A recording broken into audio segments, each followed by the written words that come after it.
안녕하세요. 현담세무법인의 이정호 세무사입니다. 자, 2020년도 연말정산 관련해가지고 근로자분들이 어떤 서류를 준비해야 되는지 그 관련된 영상을 담아보도록 하겠습니다. 자, 오늘부터 홈택스 사이트에서는 연말정산 간소화 서비스가 오픈이 되었죠. 그래서 지금 그 근로자분들께서는 이 자료를 어떻게 준비해야 되나 그런 고민들을 갖고 계실 텐데, 자, 영상 보면서 서류는 어떻게 준비해야 되는지 하나씩 한번 살펴보도록 하겠습니다. 자, 준비 서류는 크게 인적공제 자료와 소득공제 자료 그리고 세액공제 자료 이렇게 세 가지로 나눠 볼 수가 있습니다.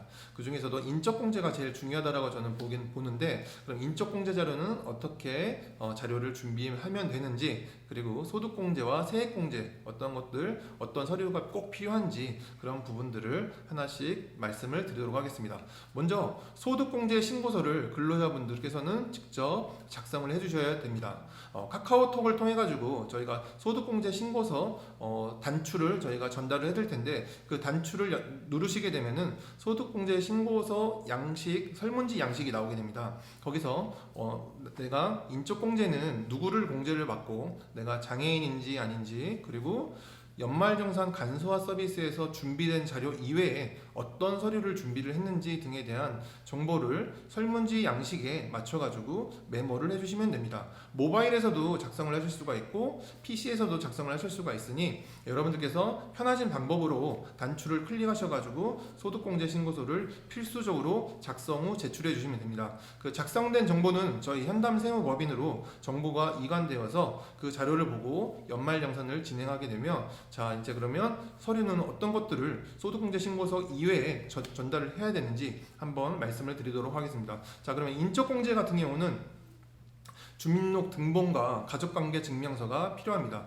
첨부 서류를 전달하는 것이 중요하기보다는 어떤 요건 하에서 공제를 받을 수 있냐 없냐 이 부분이 중요하고, 그리고 우리 형제나 자매들과 중복 적용하지 않는 부분이 더 중요합니다. 그래서 중복 적용했을 경우에는 소득공제 받았던 부분에 대해서 토해내야 되는 그런 또 불미스러운 일이 있을 수가 있으니까 중복 적용이 되지 않도록 한번 꼭 체크를 해보시면 되겠고요. 그래서 직계존속 같은 경우는 1960년도 12월 31일 이전 출생하신 분들에 대해서는 인적공제를 받을 수가 있습니다. 그래서 우리 부모님, 시아버지, 시어머니, 장모님, 장인어른 등 주거 형평상 우리가 거주지를 달리한다 하더라도 인적공제를 받을 수가 있으므로 꼭 중복 공제되지 않도록 공제 신청을 해주시면 되겠고요. 근데 여기서 요건이 하나 있습니다. 나이 요건뿐만 아니라 소득 요건을 충족을 해야 되는데요.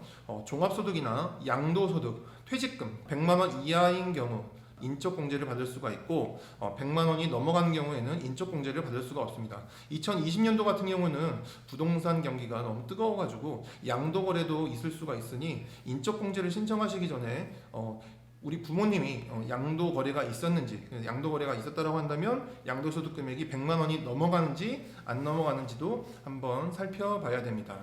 직계비속 같은 경우 우리도 인적공제를 받을 수가 있는데, 2000년도 1월 1일 이후 출생한 자녀에 대해서는 인적공제를 받을 수가 있습니다. 인적공제뿐만 아니라 인적공제와 추가적으로 공제받을 수 있는 항목이 있는데, 그 부분의 장애인 공제가 대표적인 예가 있습니다. 장애인 공제 같은 경우는 장애인 복지법에 따른 장애인 복지 카드를 저희 쪽에 보내주시면 되겠고, 국가보훈처장이 지정한 상의자 증명서, 그리고 중증 환자인 경우에는 계속적으로 치료를 요하는 경우 의료기관에서 발급한 장애인 증명서를 전달해 주시면 추가적으로 장애인 공제를 받을 수가 있습니다. 또한 연말정산 같은 경우 1년 동안 내가 총 받은 급여를 정산하는 과정이기 때문에 직장을 이직한 경우에는 전 직장에 대한 근로소득 원천징수 영수증을 현 직장 연말정산하는 그 담당자에게 전달을 해주셔야 됩니다. 그래서 내가 이직을 했다라고 한다면 반드시 전 직장 근로소득 원천징수 영수증을 제출해 주시면 되겠고요. 전 직장 근로소득 원천징수 영수증을 전달하지 않는 경우에는 2021년도 5월에 개별적으로 종합소득세에 신고를 해야 되는 그런 번거로움과 불편함이 뒤따를 수 있습니다. 그리고 종합소득세 신고를 한 번도 해보지 않았기 때문에 실수가 있는데, 나중에 소득세 추징되는 사례 중에 하나가 연말정산을 하지 않고 그리고 나서 종합소득세 신고도 안 하는 경우로 인해서 소득세를 추징당하는 사례가 많이 발생되고 있으니 이 부분 놓치지 말고 전 직장 자료도 꼭 전달을 하셔가지고 연말정산을 진행을 해주시면 되겠고요. 그리고 홈택스 연말정산 간소화 서비스에서 많은 자료를 제공해주고 있지만은 아직 그래도 제공해주지 않는 부분들이 있습니다. 의료비 관련 세액공제에서 제출해 주실 자료는 보청기나 장애인 보장부 영수증, 그리고 현금 결제한 안경 영수증 부분도 의료비 세액공제를 받을 수 있기 때문에 이 부분에 대해서도 자료를 한번 꼭 꼼꼼하게 챙겨주시면 되겠고요. 연말정산 간소화 서비스에서 조회되지 않는 교육비 세액공제 자료로는 취약전 아동에 대한 어린이집, 그다음에 유치원 교육비 납입 영수증, 이 부분은 저희가 이제 홈택스 연말정산 간소화 서비스로 넘어가지가 않습니다. 그래서 부모님들이 개별적으로 어린이집과 유치원에 영수증을 요청하시면 되겠고요. 취약전 아동에 대해서만 태권도 학원, 그리고 피아노 학원, 미술 학원, 이런 사교육에 대한 지출 교육비에 대해서도 교육비 세액공제를 받을 수가 있습니다.